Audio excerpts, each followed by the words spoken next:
Welcome to the Slop Temple. We pray this video helps. You start by isolating the repair. Clean the chip with wax and grease remover and let it dry. Once done, sand the damaged area to 600 grit and feather the edges so the new paint blends. Make sure to remove dust with a tack cloth. Mask the surrounding panel 1-2 inches out to avoid overspray. Then shake the touch-up paint vial thoroughly and test the color on plastic or tape. You want a perfect match before you proceed to the next step.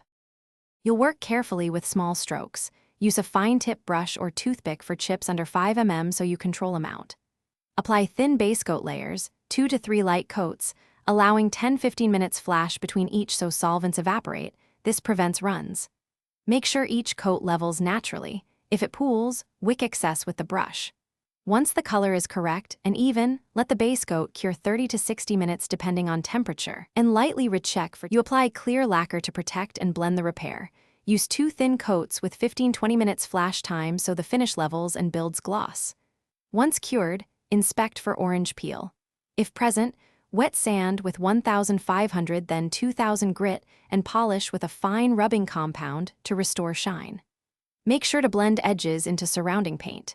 If you see color mismatch or lacquer runs, sand back to the base coat in that spot and repeat base coat plus lacquer only where needed.